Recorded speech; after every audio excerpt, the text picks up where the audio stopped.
Bom dia ou boa tarde, queridos irmãos. Aqui é Jorge Campos. Há cerca de 500 anos atrás, como sabemos pela história, em Portugal havia estas caravelas que traziam riquezas da Índia para Portugal e para a Europa. Esses marinheiros que trabalhavam nessas caravelas tinham que trabalhar muito fortemente para manter as velas levantadas de acordo com a direção do vento. Ora, aí vemos, nessa analogia desses barcos à vela, 3 pontos importantes. Primeiro, era o próprio barco que representava parte de um ambiente que eles tinham criado, que lhes dava uma certa confiança que se manteria na água, mesmo quando as condições não fossem 100% boas. Depois tinham um leme que dava uma direção a esse barco para ir aonde queriam ir. E depois também tinham as velas que os trabalhadores ajustavam, os marinheiros, para dar movimento de o barco andar para a frente. E por isso esse trabalho de ajustar as velas frequentemente era um grande trabalho. Por exemplo, vemos aqueles barcos à velas pequenos, por exemplo, de uma ou outra pessoa, e vê-se que estas pessoas trabalham muito duro a manter as velas nas direções corretas para ter o máximo benefício do vento. Ora, isto é tudo uma analogia, irmãos. Uma analogia porque vemos aqui no barco que é uma analogia de que tinham confiança neste barco. Espiritualmente, nós temos fé, confiança em Deus para nos manter no caminho que precisamos, de que nos vai dar a ajuda que nós necessitamos para nos mantermos, digamos assim, na analogia do barco, dentro desta água, para podermos continuar dentro deste mundo, para podermos continuar na direção correta.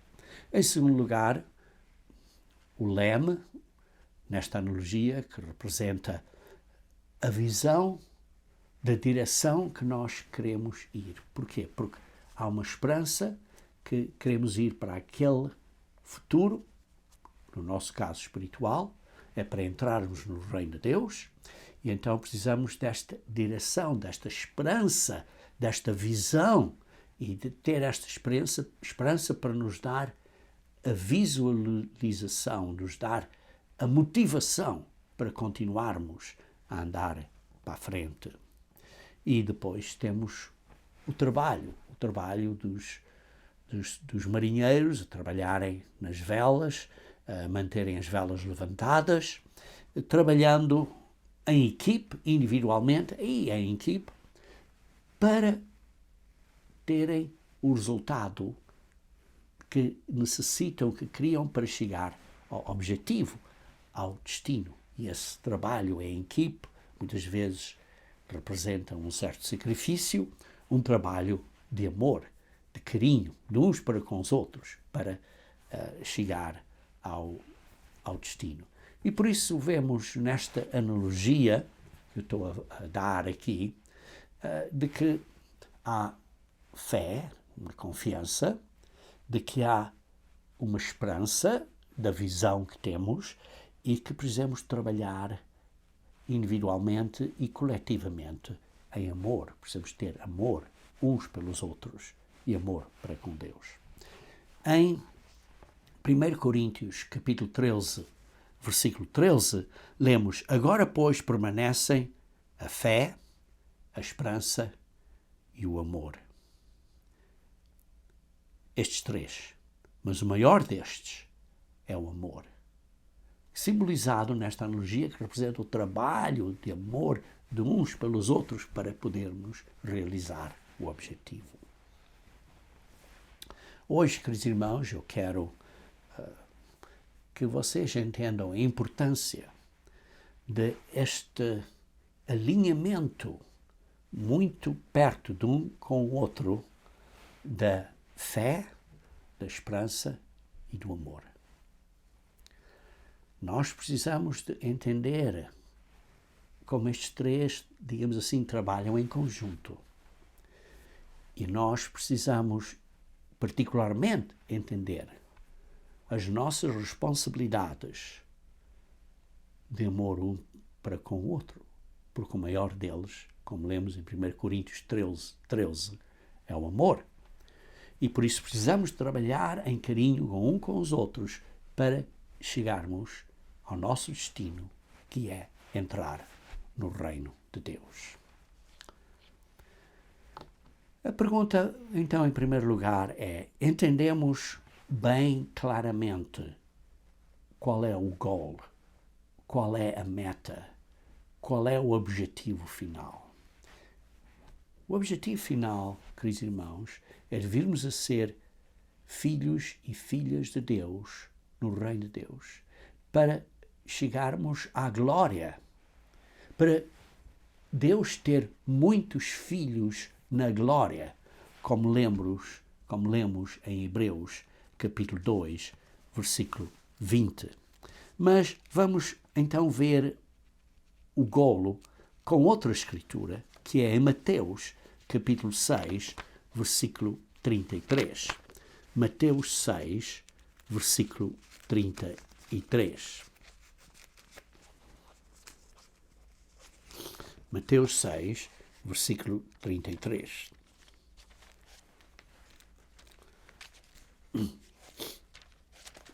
Ora, aí vemos: mas buscai primeiro o reino de Deus e a sua justiça, e todas estas coisas vos serão acrescentadas. Todas estas coisas vos serão acrescentadas. Aí está a nossa meta, o nosso goal, a nossa visão do que precisamos entrar. Precisamos de entrar no reino de Deus. Precisamos de buscar primeiro o reino de Deus e a sua justiça. Ora, alguns podem perguntar: mas é um goal ou dois? Porque está a dizer, um é o reino de Deus e o outro é a sua justiça. Irmãos, são a mesma coisa. Porque o reino de Deus é o objetivo do que é que precisamos de alcançar. E a sua justiça é como é que podemos alcançar esse objetivo. E por isso, a nossa missão, ou isto é, o que é que nós temos que fazer, é para nós chegarmos a esse destino. Isto é, para entrarmos no reino de Deus. Mas a nossa missão é o que é que precisamos de fazer para entrar no reino de Deus. Ora, vamos fazer aqui uma pergunta breve. Então, a Igreja de Deus Unida tem uma missão? Sim, temos uma missão. Você sabe qual é a nossa missão como membros da Igreja de Deus? Você entende essa missão? Deixe-me ler a missão que está, digamos assim, explicada ou declarada pela Igreja de Deus Unida, que diz: a missão da Igreja de Deus é de pregar ou proclamar o Evangelho de Jesus Cristo e do vindouro reino de Deus a todo o mundo, como uma testemunha, e ensinar todas as nações a observar o que Cristo ordenou, fazendo discípulos e cuidando desses discípulos em todas as nações. E isto é extraído de Mateus 24, 14 e de Mateus 28, 19 a 20. Ora, algumas pessoas podem perguntar: mas estamos aqui a falar de pregar 2 evangelhos? Sim, porque a nossa missão da Igreja de Deus é de pregar ou proclamar o Evangelho de Jesus Cristo e do vindouro Reino de Deus. Então são 2 evangelhos, um Evangelho de Jesus Cristo e outro é o Evangelho do Reino de Deus? Não, não são 2 evangelhos, é o mesmo. Tal como quando dizemos buscar primeiro o Reino de Deus e sua justiça. É só uma meta, um goal, mas um é o quê e o outro é como. Igualmente, pregar o Evangelho, o destino é o Reino de Deus. E como é que isso se torna possível? É pelo que Jesus Cristo faz por nós. E fez por nós. E continua fazendo, enviando a nós o seu Espírito para nos ajudar a vencer as fraquezas da carne. E por isso, o Evangelho, a Boa Nova, tem, digamos assim, 2 lados, como uma moeda tem 2 lados, mas é só uma moeda. Uma moeda é pregar a Boa Nova do Reino de Deus a todo o mundo como uma testemunha. E o ponto de como uma testemunha é um ponto importante, porque estamos a pregar não para converter o mundo inteiro, porque isso é trabalho, é obra de Deus, quando Ele abrir a mente das pessoas para poderem entender. Mas é para ser uma testemunha ao mundo. Porque Deus está a chamar muitos, mas poucos estão a responder. E Deus sabe quando chamar. Mas isso não é desculpa para continuarem a quebrar as leis de Deus e desobedecer. Todo mundo sabe que não devem matar, não devem cometer adultério, estas coisas básicas. E por isso estamos a pregar ao mundo esta boa nova do Reino de Deus para as pessoas se arrependerem. Como um testemunho, para não poderem dizer, olha, eu nunca sabia, nunca me foi dito. Por isso, um lado, digamos assim, desta moeda, um lado deste goal, é pregar a boa nova do Reino de Deus. Mas o outro lado é também pregar a boa nova do que Jesus Cristo fez e faz por nós. Porque Ele é o nosso exemplar, o nosso modelo. Nós devemos imitar a Jesus Cristo, pois Ele é o caminho, Ele é a vida, Ele é a porta.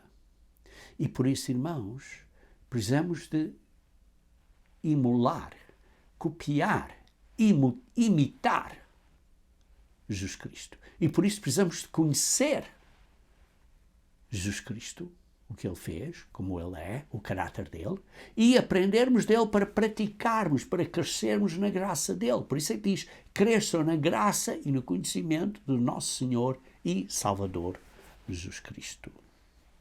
Vejam então aqui em 2 Pedro, capítulo 3, 2 Pedro, capítulo 3, versículo 18. 2 Pedro, capítulo 3, versículo 18. Porque é isso exatamente o que lemos aqui, que diz, antes crescei na graça e conhecimento do nosso Senhor e Salvador Jesus Cristo. Precisamos de entender o Evangelho de Jesus Cristo, entender quem Cristo é, entender e crescer no conhecimento do nosso Senhor e Salvador Jesus Cristo, para o imitar, isto é, para aplicarmos na nossa maneira de vida a mesma graça, a mesma bondade, a mesma gentileza, o mesmo carinho que Ele tem para conosco. Nós temos que pôr isso em prática também na nossa vida. E por isso, temos que olhar para Jesus Cristo como o nosso exemplo, como aquele que devemos imitar. E por isso é importante nós mantermos isto em mente. Ora, está aqui um ponto importante. Não é só crescer na sabedoria, no conhecimento. E então uma pessoa se dizer, olha, eu tenho este conhecimento, eu tenho esta sabedoria, eu sei estas profecias todas, eu sei quando isto vai acontecer e quando aquilo não vai acontecer. E por isso, eu sou muito abençoado, sou muito esperto e quero dizer a vocês, seja no mesmo modo. Sim, precisamos de ser do mesmo modo, mas precisamos ter cuidado que esta sabedoria, este conhecimento, não se torne um intelectualismo, uma arrogância de sabedoria. Porque aí está o ponto importante. É como é que aplicamos isto? Como é que aplicamos esta sabedoria? E como aplicamos esta sabedoria é a graça que nós temos que crescer, a graça do nosso Senhor e Salvador Jesus Cristo. E por isso aí está um ponto importante. Lembrem-se que você não pode mudar ninguém. Você não pode alterar ninguém. Você só pode mudar a si próprio. E por isso é muito importante esta frase que diz, crescei. A nós próprios, precisamos de crescer na graça e no conhecimento de Jesus Cristo. Na aplicação do que o Jesus Cristo nos ensina pelo seu exemplo, precisamos de o fazer com graça, com gentileza, com bondade. Temos que ser como Jesus Cristo é, como Jesus Cristo foi, como Jesus Cristo fez. Porque Jesus Cristo abriu o caminho. É o caminho. E nós temos que seguir esse caminho. Temos que nos modelar, ser um modelo desse caminho. Que é um caminho de quê? De reconciliação. E Jesus Cristo exatamente celebrou, ou comemorou, ou fez, ou digamos assim, pôs em prática, digamos assim, o ápice, o cúmulo desta prática de graça no dia da Páscoa. Vejam em 1 Coríntios, capítulo 5. 1 Coríntios, capítulo 5. Vejamos então no versículo 7. 1 Coríntios, capítulo 5, versículo 7.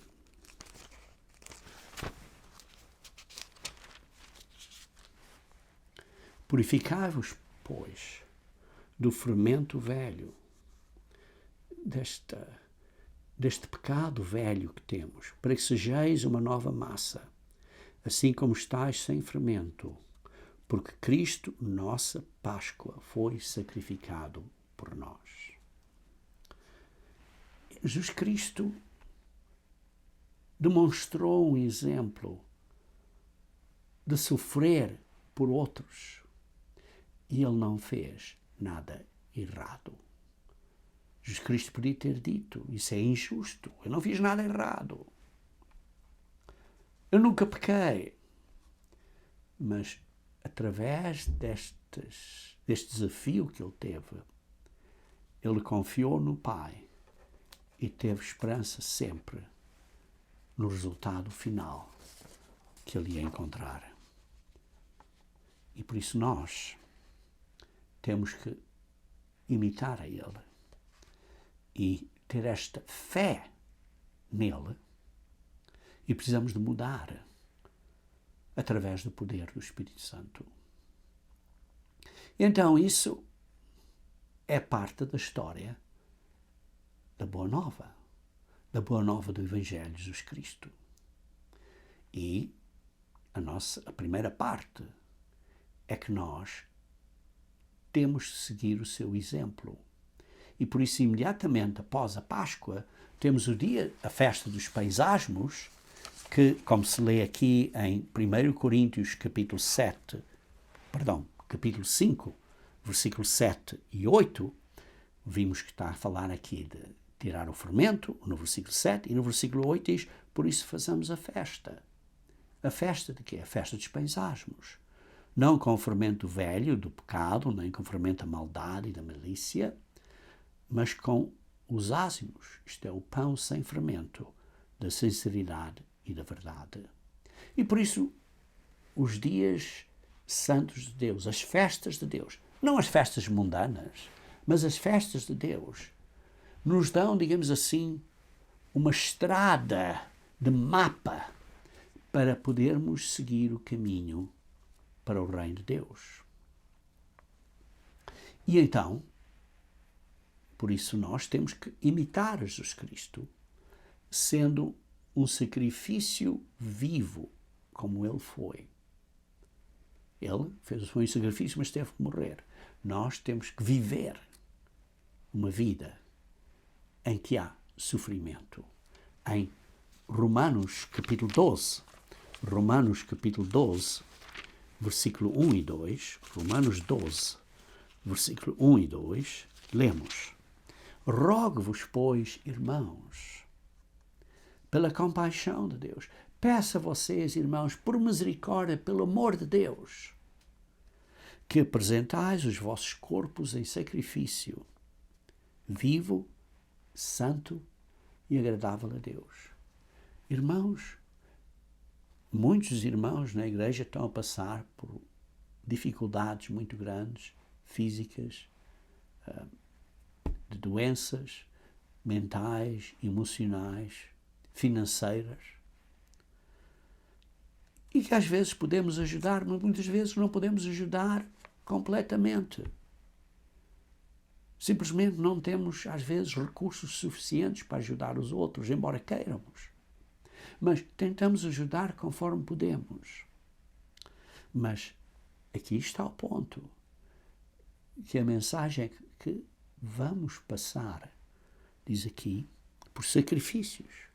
E precisamos de nos apresentar com estes sacrifícios santos e agradáveis a Deus, que é o nosso culto racional. E por isso não podemos estar conformados ou aceitar o mundão. Diz aqui, não ser conformados com este mundo. Não aceitem este mundão. Não, olha, vou fazer como o resto das pessoas. Olha, estão a observar o Natal e é muito difícil não guardar o Natal por causa da pressão de outros membros de outros da família que querem, olha, quero que faça o Natal e assim. Olha, então eu vou ceder e vou... Não, porque diz, não sejam conformados com este mundo, mas sejam transformados pela renovação do vosso entendimento. Porquê? Porque nós entendemos que estas coisas, estes princípios, destas coisas mundanas são pagãs e nós temos que mudar a nossa maneira de viver. Para quê? Para que experimentais qual seja a boa, agradável e perfeita vontade de Deus. Por isso, não é fácil, os irmãos, não estou a dizer que é fácil, mas temos que fazer um sacrifício. Vejam em Atos, capítulo 2, versículo 36 a 38. Atos, capítulo 2, versículo 36 a 38. Aí vemos, em Atos, que quando Pedro deu este sermão no dia de Pentecostes, então as pessoas que estavam ali, vê-se aí no versículo 36, as pessoas que estavam lá, começaram a entender, começaram a acreditar que tinham matado Jesus Cristo. Veja aqui, por exemplo, no versículo 36. Saiba, pois, com certeza, toda a casa de Israel, que a este Jesus, a quem vós crucificastes, Deus o fez Senhor e Cristo. Jesus é Senhor. É o Senhor e é o Messias. É o Senhor. E por isso precisam de entender isto. Bem. Ora, então, as pessoas, versículo 37, lê-se aqui, ouvindo eles isto, acreditaram. E diz, compungiram-se em seu coração e sim acreditaram e disseram, o que é que fizemos? O que é que nós fizemos? Matarmos o Senhor, matamos o Senhor Deus, matamos o Messias. O Senhor Deus, que era um dos dois seres que estavam envolvidos na criação, porque o Pai delegou ao Verbo, que se tornou carne, que se tornou Jesus Cristo, ao Verbo, para criar tudo. E ele foi o Senhor, o Deus que falou com os israelitas, que falou com Abraão, que falou com Moisés, que falou com os 70 anciões ao pé da nuvem, ao lado do Monte Sião, como lemos, se me lembro corretamente, em Êxodo 24. 70 pessoas viram Deus. Mas também lemos em João, capítulo 1, que ninguém viu o Pai. E por isso, esse ser, Deus, da família de Deus, que eles viram, foi o Verbo, foi aquele que se tornou carne, que é conhecido por nós hoje como Jesus Cristo. E eles então vieram a entender que tinham crucificado o Senhor. E então, ouvindo eles, compungiu-se o seu coração a perguntaram a Pedro e aos demais, o que é que vamos fazer agora? Que faremos, irmãos? E por isso o primeiro passo aqui foi ter fé, acreditar que Jesus Cristo é o Senhor e Jesus Cristo é o Messias. E em segundo lugar, precisavam se arrepender. Foi o que Pedro diz. Arrependem-se. Arrependem-se. E depois façam um compromisso para viverem uma vida diferente. Obedecendo às leis de Deus, guardando o sábado, guardando os 10 mandamentos, têm que se arrepender. Não criem desculpas.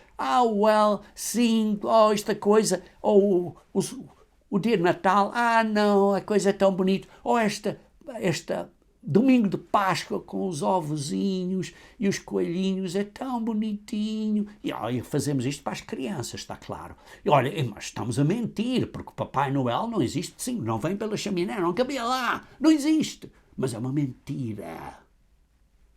Então isso é a maneira de sermos cristãos? E isso é uma maneira de demonstrarmos um exemplo aos nossos filhos e às outras pessoas que somos cristãos, mentindo e sabendo que estamos a mentir? Queridos irmãos, por isso diz, arrependem-se, cada um de vós, e façam o compromisso de viver uma vida diferente. Ora, muitas pessoas dizem, olha, eu aceito Jesus Cristo, mas não vou mudar, vou continuar a ir à igreja ao domingo. Aonde é que na Bíblia diz para mudar o sábado para o domingo? Nunca! Fabricam desculpas com certos versículos, mas lê-se claramente que Deus santificou o sábado. E depois nos 10 mandamentos diz, lembrem-se do sábado. Não diz, lembrem-se do domingo. E Deus não muda, Deus é mesmo ontem, hoje e amanhã. Mas vamos fabricar uma desculpa que isto mudou com Jesus Cristo. Então, se a lei alterou com Jesus Cristo, por que é que Deus não alterou a lei antes de Jesus Cristo ter que morrer? Por que é que ele teve que sofrer? Podia ter alterado a lei. Queridos irmãos, isso é uma mentira diabólica. E por isso, irmãos, o mundo, hoje em dia, não se arrependeu. E sim, a maioria de vocês que estão a ouvir a mim, estão a dizer, olha o que é que o Jorge está a dizer. Estou a dizer a verdade, irmãos. Não acreditem em mim, acreditem na Bíblia. Estudem a Bíblia. Estudem a Bíblia. Porque está na Bíblia que precisamos guardar o sábado. Está na Bíblia que precisamos guardar os dias santos de Deus e não os dias pagãos. Mas as pessoas não se arrependem. E por isso é que aqui em Atos, capítulo 2, está a dizer, precisamos de acreditar. Fé. E precisamos de ter a visão da esperança para podermos entrar no reino de Deus, para sermos como Deus é, para sermos filhos e filhas dele. Precisamos dessa esperança, essa esperança que vamos ser perdoados, que vamos receber a ajuda do Espírito Santo para vencermos as fraquezas da carne, para podermos entrar no reino de Deus, porque vamos mudar a nossa maneira de como somos. Em 1 João capítulo 2, em 1 João capítulo 2, vejamos então, 1 João capítulo 2,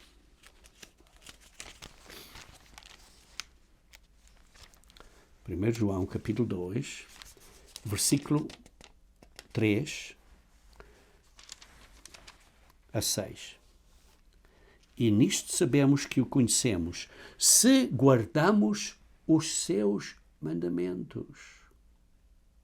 Oh não, eu guardo os que eu quero e que me apetece, mas vou alterar o quarto. E vou dizer, olha, não tenho que guardar o quarto. Vou guardar o domingo em vez disso. Ou posso guardar qualquer dia. Então se podes guardar qualquer dia, porque estás a guardar o domingo? E ao fim de contas, Deus é que santificou esse dia. Você não pode santificar nenhum dia. Deus santificou o sábado. Deus é que santificou esse dia, o sábado. E por isso diz, e nisto sabemos que o conhecemos, se guardamos os seus mandamentos. Você guarda os mandamentos de Deus. Guarda as leis de Deus, não só os 10 mandamentos, mas todas as instruções e mandamentos de Deus. Como, por exemplo, guardar os dias santos. Aquele que diz, eu conheço, e não guarda os seus mandamentos, é mentiroso. E os mentirosos não vão herdar o reino de Deus. Ponto final. Ponto final. E nele não está a verdade. Mas aquele que guarda a sua palavra, os seus mandamentos, as suas instruções, o amor de Deus está nele, verdadeiramente aperfeiçoado. Nisto conhecemos que estamos nele. E, portanto, vemos, irmãos, esta união entre a fé, a esperança desta visão, e a fé com a esperança desta visão, nós então temos de pôr em prática o amor de Deus. Estes três trabalham em conjunto. Vejam também em 1 João capítulo 4, versículo 16. 1 João capítulo 4, versículo 16. E nós conhecemos e cremos no amor que Deus nos tem. Deus é amor. E quem está em amor está em Deus e Deus nele. Deus é amor. Os mandamentos da lei de Deus são amor. Não são peso. E esse conhecimento não é uma sabedoria intelectual, mas é uma sabedoria aplicada com carinho e com amor.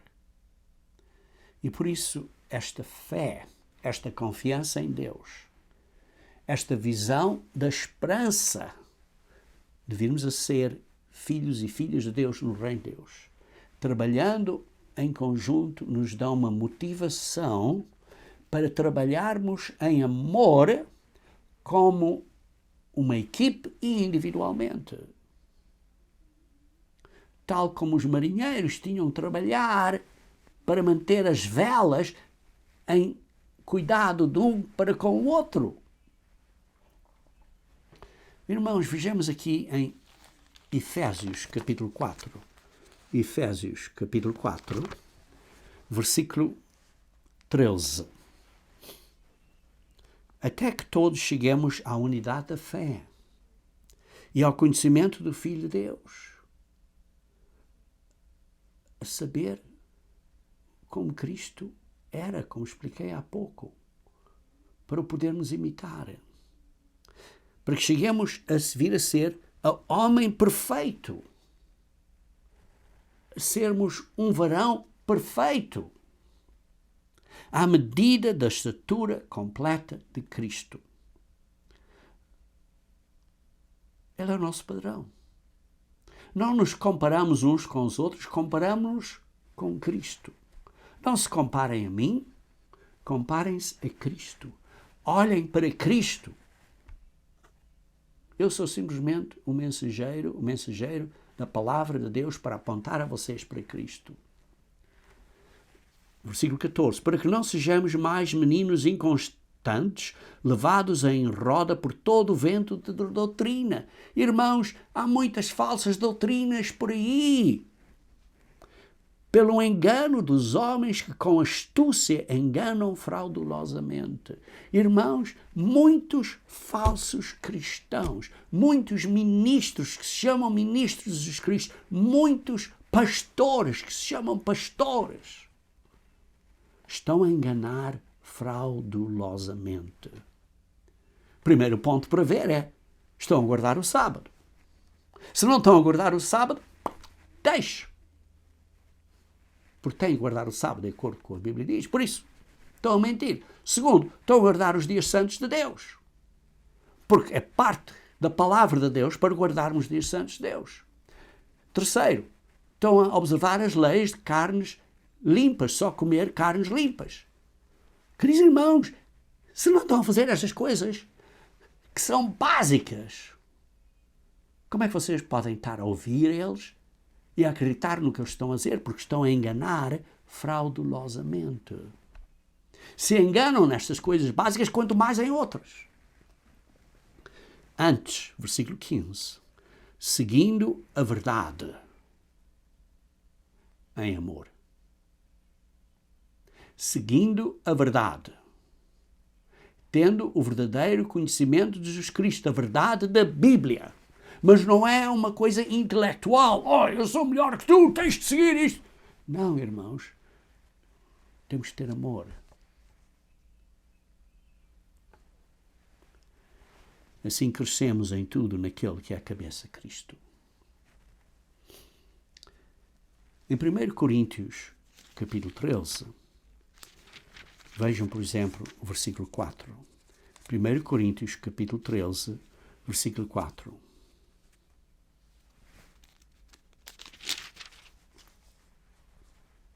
O amor é sofredor. O amor é benigno. O amor não é invejoso. O amor não trata com leviandade. O amor não se ensoberbece. Não é arrogante. O amor não se porta com indecência. O amor não busca os seus interesses, os seus próprios interesses. O amor não se irrita. O amor não se irrita. Você está irritado? O amor não suspeita mal. O amor não folga com a injustiça, mas folga com a verdade.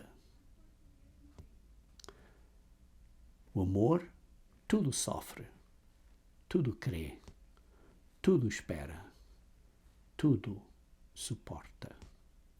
O amor nunca falha. Queridos irmãos, temos ainda um grande caminho a caminhar. Temos certamente um grande caminho a andar. O amor, irmãos, é paciente, é gentil, é humilde. O amor suporta acusações falsas. O amor não vai injuriar ou não vai insultar as outras pessoas. Não vai bater de volta. Em João capítulo 13, versículo 34. João 13, versículo 34. Um novo mandamento vos dou, que vos ameis uns aos outros como eu vos amei a vós, que também vós uns aos outros vos ameis. Jesus Cristo deu-nos o exemplo perfeito de como aplicar amor. Sim, é trabalho duro. É trabalho difícil. Tal como os marinheiros, quando estavam a ajustar as velas dessas caravelas, era difícil.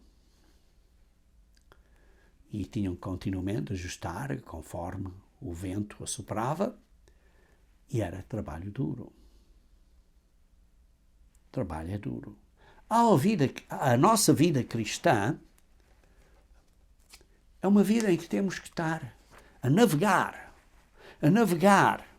a pôr as velas neste mundo para andarmos na direção de Deus. E temos que produzir frutos. Temos que produzir frutos. Em João 15, versículo 1 a 15, diz que precisamos de produzir frutos. E nós temos que, então, pedir a Deus pelo seu Espírito. Porque nós, por nós próprios, não conseguimos. Então, Deus nos dá o seu Espírito. Como lemos em Atos, capítulo 2, façam em compromisso e depois Deus vos vai dar o seu Espírito. Deus nos vai dar o seu Espírito. O Espírito que vai nos guiar no caminho, como lemos em João, capítulo 16, versículo 13. João 16, versículo 13, que diz assim: mas quando vier aquele, o Espírito da verdade, o Espírito de Deus, ele vos guiará em toda a verdade. Nos vai guiar na verdade, nos vai ajudar, nos vai consolar, nos vai dar uma ajuda, como na nossa consciência, a ajudar a nós a perseverarmos até ao fim. Queridos irmãos, o propósito da lei não é para ser um fardo, não é para ser um peso. O propósito da lei é amor. Isso lemos em 1 Timóteo, capítulo 1, versículo 5. 1 Timóteo, capítulo 1, versículo 5. 1 Timóteo, capítulo 1, versículo 5.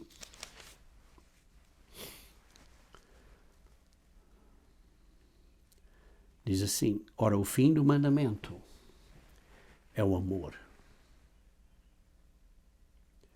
O propósito da lei de Deus, o propósito das instruções de Deus é amor de um coração puro, de boa consciência e de uma fé não fingida. Queridos irmãos, nós temos que ser uma luz. Em Mateus, capítulo 5, versículo 14, 16, diz: precisamos ser uma luz, um exemplo.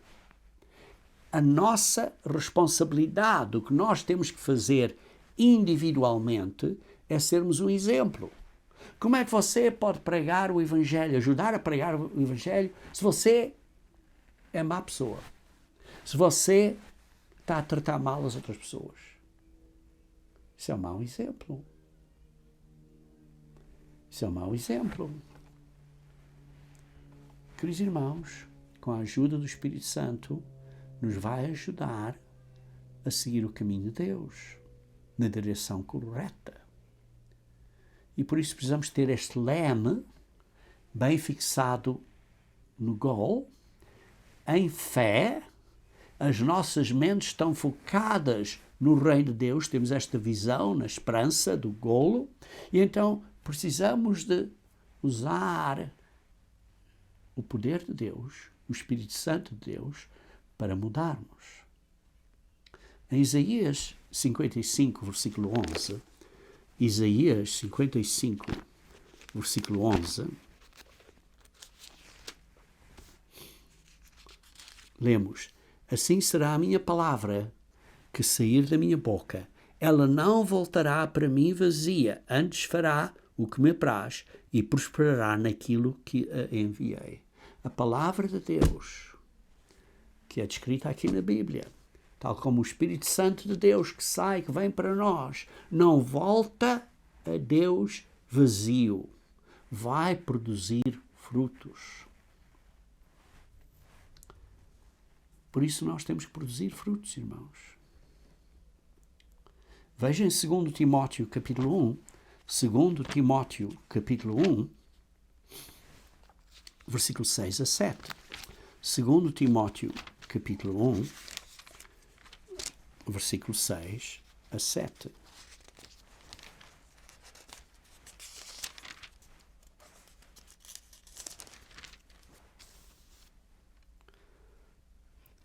Por cujo motivo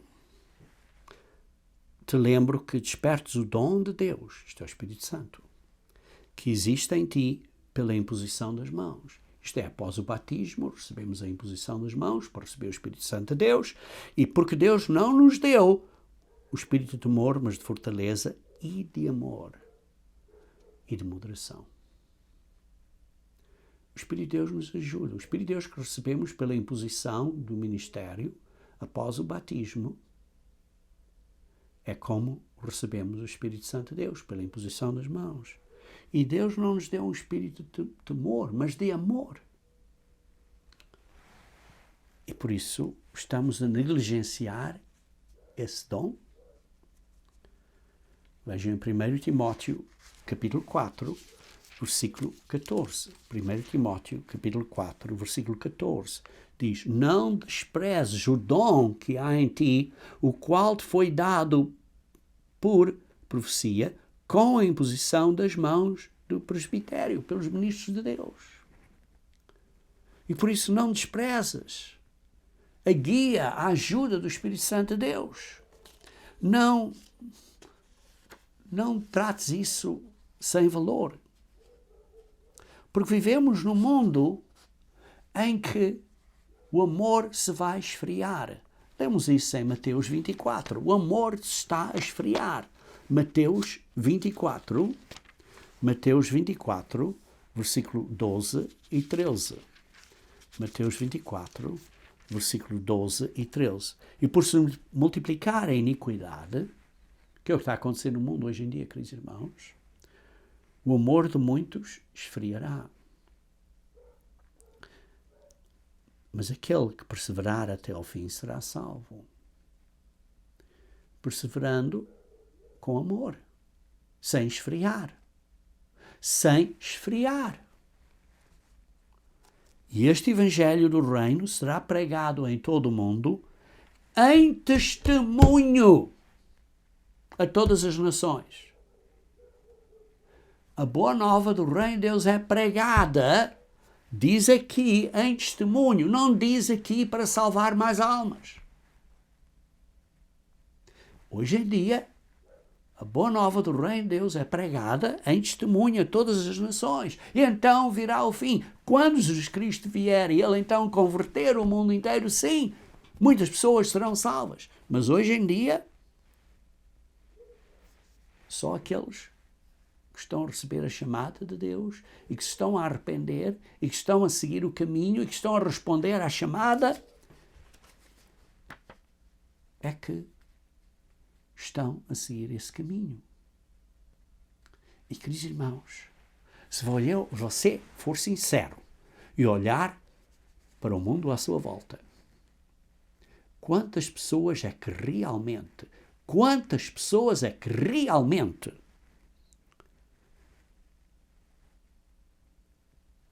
têm um amor que não se está a esfriar? Que estão a perseverar. São poucos. Poucos. E por isso, precisamos de seguir a instrução de Jesus Cristo que Ele deu na noite que foi traído, na oração que Ele deu. E lemos essa oração em João capítulo 17.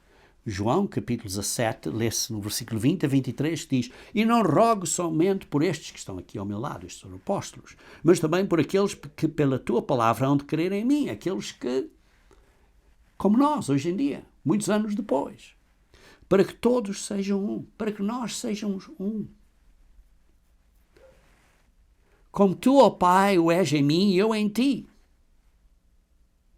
que também eles sejam um em nós, para que o mundo creia que tu me enviaste. Nós precisamos ser um, como Deus e o Pai são um. Ora, não está a falar que Deus e o Pai são uma pessoa, não está a falar que nós temos que ser uma pessoa.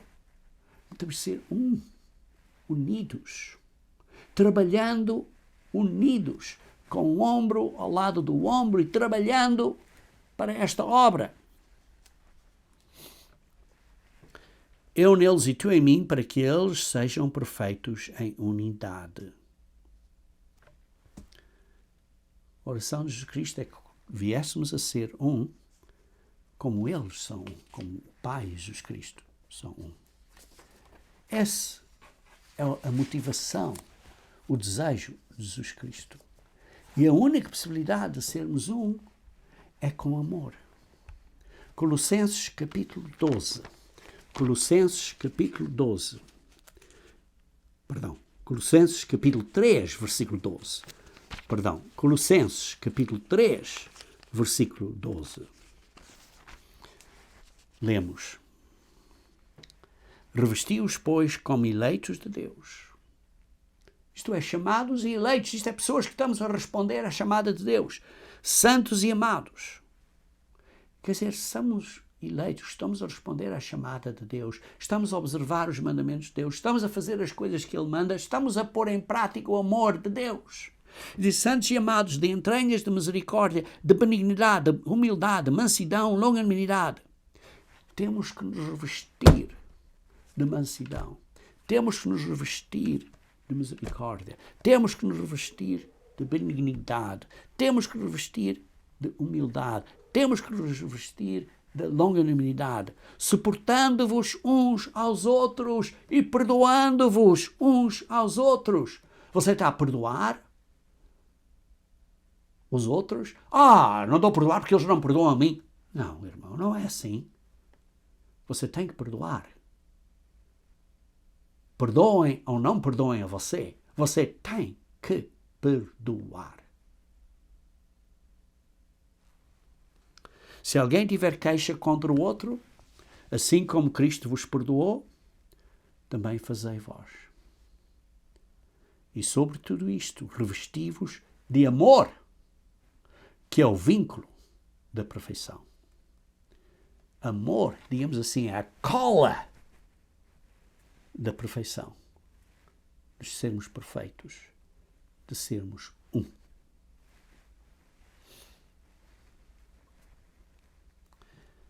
Em 1 Coríntios capítulo 12, 1 Coríntios capítulo 12, vemos que somos um corpo. Nós, como irmãos, na Igreja de Deus, somos um corpo. Veja aqui, 1 Coríntios capítulo 12, versículo 13. Pois todos nós fomos batizados em um Espírito. Para dentro de um Espírito, para dentro de um corpo, que é do corpo de Cristo. Sejam judeus, quer gregos, quer servos, quer livres, todos temos recebido o mesmo Espírito. Porque também o corpo não é um só membro, mas muitos membros.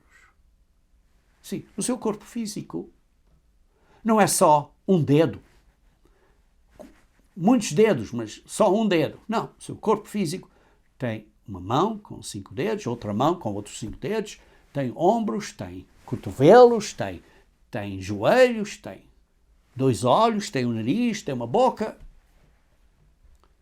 Tem vários membros.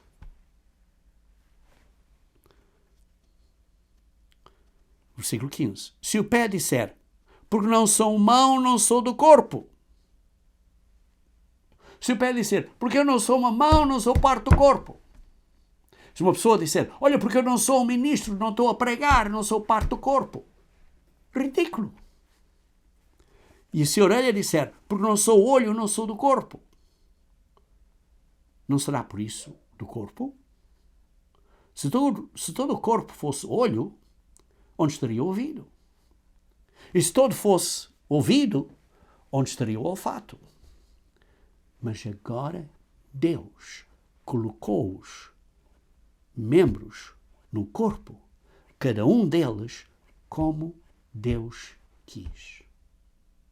Não foi você que escolheu. Não foi a boca que disse, olha, eu vou ser um cotovelo. Não. Deus preparou isto através do código de DNA e fez esta coisa maravilhosa. Que não começou a crescer várias bocas aqui no ombro e no cotovelo, várias bocas. Não. A boca só aparece aqui na cara. Deus decidiu isso. Igualmente, espiritualmente, na Igreja de Deus, há alguns que são boca. Os outros são ouvidos, são olhos, são cotovelos, são estômagos, são costeletas, são costelas, digamos assim, são ossos, são os rins, são a bexiga, seja lá o que mais. E Deus pôs você no corpo espiritual de Cristo, que é a Igreja de Deus, como diz aqui, aonde Deus quis. E você não pode dizer, olha, eu sou uma mulher, não sei porquê, devia ter sido um homem, não sei o que mais. Não, Deus decidiu você fazer você uma mulher. E Deus decidiu fazer outra pessoa um homem. Ponto final. Não é inferior. Não é que, olha, os ombros e os braços não têm valor. Sim, tem muito valor no corpo. Todos trabalham em conjunto para o corpo ser eficaz. Queridos irmãos, Deus põe cada um no corpo como Ele quis. Por isso, irmão, se você está um bocado desencorajado hoje,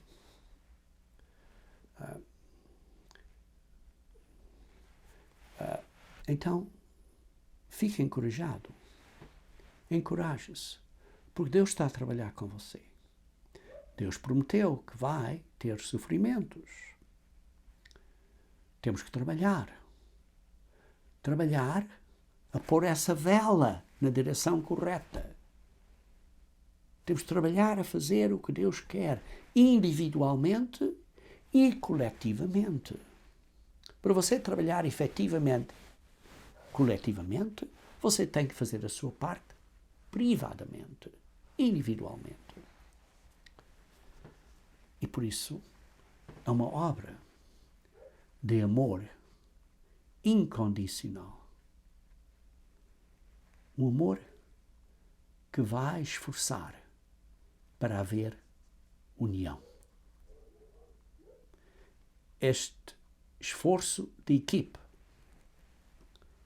vai ajudar o barco a andar para a frente. E por isso, sim, esse esforço de equipe espiritual na Igreja de Deus vai ajudar você a fazer a sua parte de ser salvo, isto é, de entrar no reino de Deus. E por isso, entre dentro deste barco, isto é, entre na fé. Venha focar na visão, na esperança da visão do reino de Deus, para manter você motivado. E comece a trabalhar individualmente, nesse esforço de amor, e também como membro da equipe.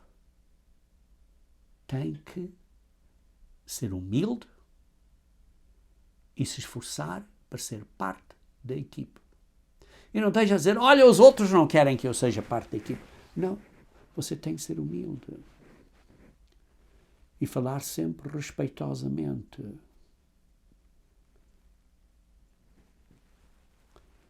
Queridos irmãos, nós precisamos estar bem alinhados, bem comprometidos nesta confiança em Deus, nesta esperança da visão do reino de Deus, para podermos entrar no reino.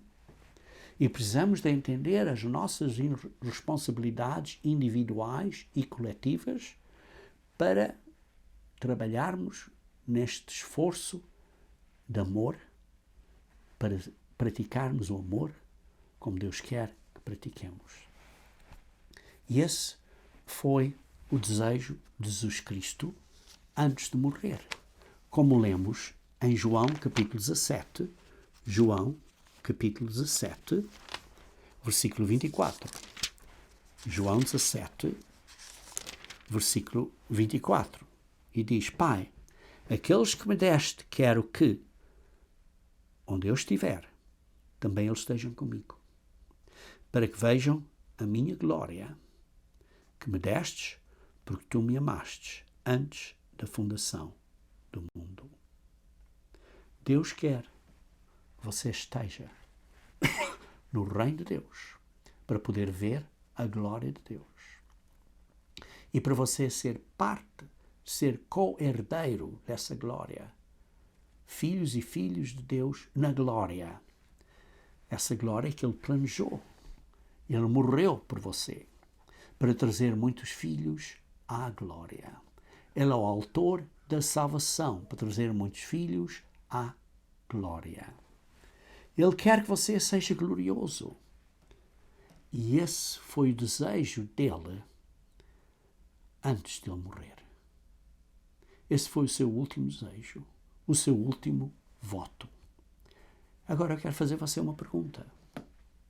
Você vai decepcionar a Jesus Cristo ou não?